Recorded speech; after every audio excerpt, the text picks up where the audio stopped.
Megan Foster never expected the sentence that would change her marriage to sound so calm. "The freeloading ends today," Luke said. He did not raise his voice. He did not look angry. He said it the same way he talked about new policies at work or changes to his team, like it was reasonable, like it was logical, like it was already decided. They were standing in the kitchen of their Chicago apartment, the place Megan had turned into a home for 6 years. The smell of rosemary and garlic still hung in the air from dinner. Megan was drying a plate when Luke spoke. "I just got promoted," he added. Like that explained everything. Megan slowly placed the plate on the rack. She did not turn around right away. She knew that tone. It was the tone of a man who had practiced something in his head until it sounded fair. "You heard me," Luke continued. "We need to separate our money. I'm not going to carry someone who is not pulling their weight." Megan turned to face him. 6 years of marriage, 6 years of shared bills, shared mourns, shared dreams, reduced to one word: freeloader. She looked at Luke, his expensive new suit, his polished shoes, the confidence that came with a higher title and a bigger paycheck. "What do you mean?" she asked quietly. "I mean, we need financial independence," Luke said. "My money should be my money. Your money should be yours. We split expenses. We keep things fair." "Fair?" Megan nodded once. "Okay," she said. Luke blinked. He had been ready for a fight, for tears, for anger, for guilt. He was not ready for agreement. "Okay," he repeated. "Yes," Megan said. "Separate accounts. We split everything 50-50. That is what you want, right?" Luke smiled. Relief washed over his face. "Exactly." Megan turned back to the sink. What Luke did not know was that she had already started counting. Every dollar she had paid, every bill she had covered, every invisible thing she had carried while he climbed. 3 weeks from now, he would regret every word he just said. But right now, he thought he had won. And Megan let him believe it. Megan Foster was not the woman Luke thought she was. To him, she was just a teacher, a simple job, a steady paycheck. Nothing impressive compared to his corporate career. That was the story he told himself. It was also the story his mother loved to repeat. What Luke never bothered to look at was everything behind it. Megan taught at a private school during the day, but in the evenings and on weekends, she ran her own tutoring business. Wealthy families paid her to prepare their children for college. Business owners hired her to polish their teenagers for elite schools. Some of her clients paid more for 1 hour than Luke spent on a nice dinner. The money went into the joint account. Quietly, no announcements, no applause. Megan also ran the house. She paid the bills, she tracked subscriptions, she booked doctor appointments, she handled repairs when something broke, she made sure groceries appeared in the fridge and clean clothes appeared in the closet. Luke never saw the work. He only saw the result. Dinner on the table, lights on, his suits cleaned, his social calendar organized, his mother's birthday remembered every single year. Luke thought those things just happened. They did not. They happened because Megan made them happen. While Luke built his career, Megan built the system that allowed him to do it. She absorbed stress so he could focus. She spent money so he would not have to think about it. But when people stop seeing the system, they start thinking the system is free. That was how Luke came to believe his life ran on his salary alone. That was how he came to call the woman who held everything together a freeloader. And Megan was about to let him discover how wrong he was. Luke did not come up with the idea of separating money on his own. It was planted. His mother, Patricia Foster, had been whispering into his ear for months, always gently, always disguised as concern. "You work so hard," she would say. "You deserve to enjoy what you earn. You should not have to support another adult." She never raised her voice. She never accused Megan directly. She simply kept repeating the same idea until it sounded like truth. Patricia believed a wife should orbit her son, not stand beside him. In her world, men brought home money and women were supposed to be grateful. When Megan paid for things, it made Patricia uncomfortable. It did not fit the picture she wanted. At family lunches, Patricia praised Luke for his ambition. She talked about his future, his career. his success. Megan sat at the same table, but felt invisible. When Luke got his promotion, Patricia was thrilled. To her, it was proof that he no longer needed to depend on anyone. "This is your moment," she told him. "Now you can finally take control of your life." Control was the word that stuck. By the time Luke walked into that kitchen and told Megan the freeloading ends today, he believed he was doing something brave. He believed he was standing up for himself. What he did not understand was that he was standing on the very person who had been holding him up all along, and when that support disappeared, everything was going to start falling. 2 days later, Megan and Luke sat side by side at the downtown bank. The building was quiet and polished, soft lighting, clean desks, the kind of place designed to make money feel safe. A woman named Jennifer greeted them with a professional smile. She was in her 50s and had the calm voice of someone who had seen many couples arrive in moments like this. "So you would like to separate your joint account into 2 individual accounts?" she said. "Yes," Luke answered immediately. Megan did not rush. She simply nodded. Jennifer typed for a moment, then looked up. "How would you like to divide the current balance?" Luke turned to Megan. He expected her to hesitate, to suggest something generous, to step back the way she always did. Half, Megan said. Luke froze. Half, he repeated. 50, Megan said evenly. "That is what fair means."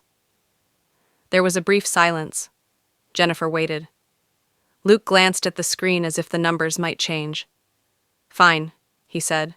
Half papers were printed. Forms were signed. Their shared account was about to become history.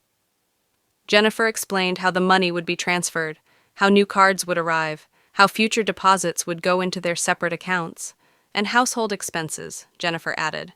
How would those be handled? "We split them," Luke said. 5,050.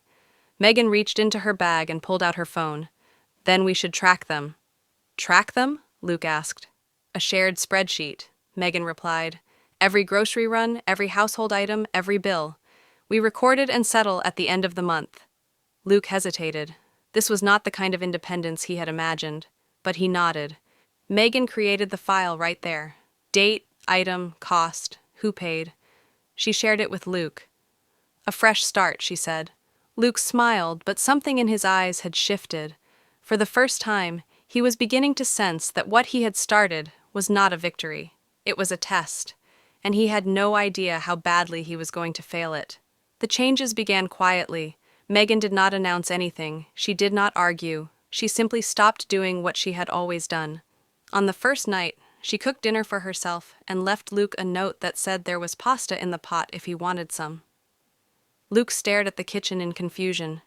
He was used to plates appearing in front of him, used to meals being warm and ready. He served himself. He could not find the sauce. He reheated it even though it was already hot. The next morning, Megan made coffee only for herself. Luke poured instant coffee into his mug and frowned at the taste. Groceries were another shock. Megan bought what she needed. Vegetables, simple meals, healthy portions. Luke went shopping on his own and came back with frozen food and random items that did not go together. By the end of the week, he had spent more on food than Megan had all month. The spreadsheet filled quickly. Paper towels, soap, cleaning supplies, snacks, bottled drinks. Luke had never noticed how many small things kept a home running. Now he was paying for all of them. He also had to clean. When he tried to wash clothes, he mixed everything together. White shirts turned gray. He stared at the machine as if it had betrayed him. "I did not know you had to separate them," he said. Megan did not smile. "I have been doing it for 6 years," she replied. Luke grew tired, irritated, restless, not because Megan was cruel, but because for the first time in his adult life, he was responsible for himself, and responsibility was heavier than he ever imagined. 3 weeks after the bank visit, Luke reminded Megan that his sister was coming for dinner. Lydia and her husband were driving in from the suburbs on Sunday afternoon. They always ate at 5. They always expected a proper meal. "You know how Lydia likes things," Luke said. "Dinner needs to be ready on time." Megan did not look up from her laptop. "I am not cooking." Luke stared at her.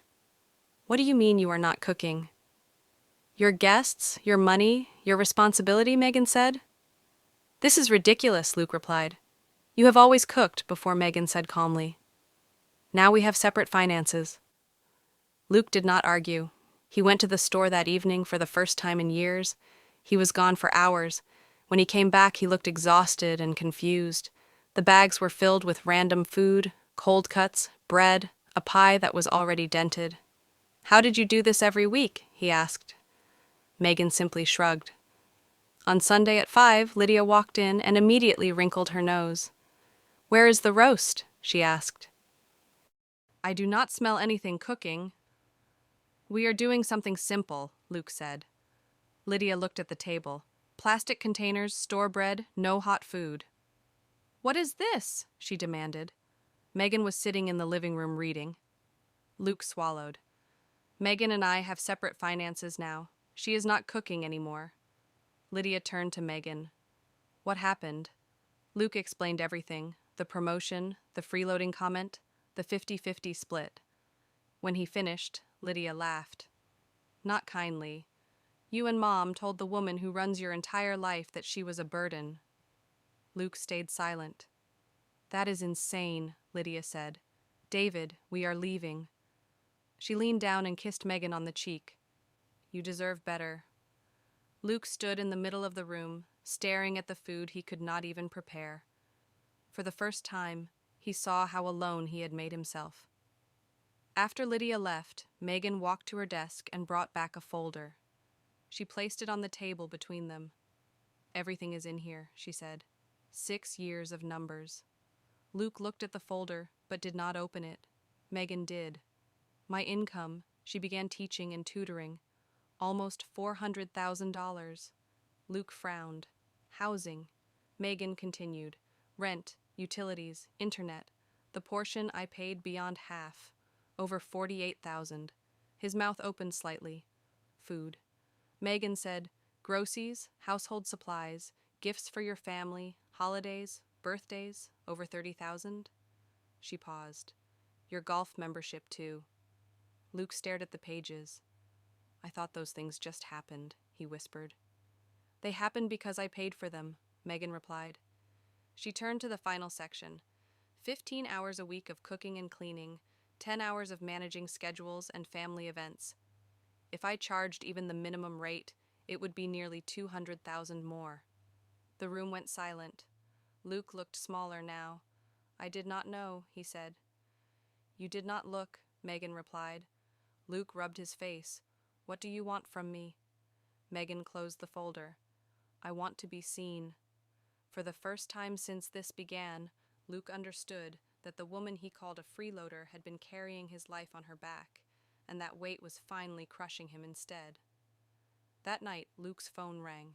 It was his father, Richard. Luke put it on speaker. I heard everything Richard said. Lydia told me. Luke did not speak. You do remember who planned every birthday, every holiday, every family visit, Richard continued. Silence. It was Megan, he said. She made this family work. Luke swallowed. You lived comfortably because your wife paid with her time and her money, Richard said, and you called that freeloading. I did not mean to hurt her, Luke said quietly. Intent does not erase damage, Richard replied. You took without seeing. That is worse. Richard paused. If you want to keep this marriage, you need to learn to value what you have before it is gone. The call ended. Luke sat on the couch, staring at the dark screen. For the first time, he was not angry. He was ashamed. Luke did not suddenly become a better man. He became a confused one. The next week, he tried to do things Megan had always done. He washed clothes and ruined half of them. He vacuumed and broke the machine. He cooked eggs and burned them into the pan. I do not know how you did all of this, he said one night. Megan answered without emotion, I had no choice. Luke began to feel the weight of his own life. Grok lists, cleaning schedules, bills, work. Nothing felt simple anymore. He came home tired in a way he never had before. Not tired from meetings, tired from existing. One evening he sat down at the table and stared at the spreadsheet. This is all of it, he asked. Yes, Megan said. He closed the laptop slowly. I thought I was carrying everything he said, but I was not carrying anything. Megan did not respond. Luke started writing a list, 3 pages long, things had done, things he had never noticed. He handed it to her the next morning. I was wrong, he said. I was blind. Megan looked at the pages. She did not forgive him. Not yet. But for the first time, Luke was finally learning what partnership actually meant. 6 months passed. The house did not magically become perfect. But Luke was different. He made his own grocery lists now. He learned which vegetables lasted and which spoiled fast. He cooked simple meals that slowly became better. He washed clothes in separate loads. He cleaned without being asked. Megan no longer reminded him. She also no longer carried him. Luke felt the difference every day. The effort it took to keep a life running, the quiet work that had once been invisible to him. One evening, he sat down and sighed. I do not understand how you did this while also working full-time, he said. Because someone had to, Megan replied. Luke nodded. For the first time in his life, he respected the weight Megan had carried, not as an idea, but as something he could finally feel. Patricia came over one Sunday afternoon. She did not arrive with her usual confidence. She sat across from Megan and folded her hands. I was wrong, she said. I judged you without knowing anything. Megan waited. I told Luke things I should not have said, Patricia continued. I made you sound small. Megan met her eyes. You did? Patricia swallowed. I am sorry. It was not loud. It was not dramatic, but it was real. Megan nodded once. Thank you for saying that, she replied. Luke watched quietly. For the first time, his mother was not in control of the story. Megan was. Luke stood in the kitchen one morning making coffee the right way. Megan watched him for a moment before speaking. They had not gone back to a joint account yet. They had not erased what happened, but they had rebuilt something better. I got offered another promotion, Luke said. Megan looked up. I did not say yes yet, he added. I wanted to talk to you first. That was new. I do not want success if it costs us again, Luke said. Megan stepped closer. I was never against your ambition, she said. I was against being invisible. Luke nodded. We can hire help. We can adjust schedules. We can share the load. That is what partnership means, Megan replied. Later that day, Luke asked about going back to a joint account. Only if respect stays, Megan said. It will, he answered. Some stories end with someone walking away. This one ended with two people learning how to finally see each other. If this story spoke to you, like, share, and comment. Sometimes the strongest revenge is not leaving, it is refusing to be invisible ever.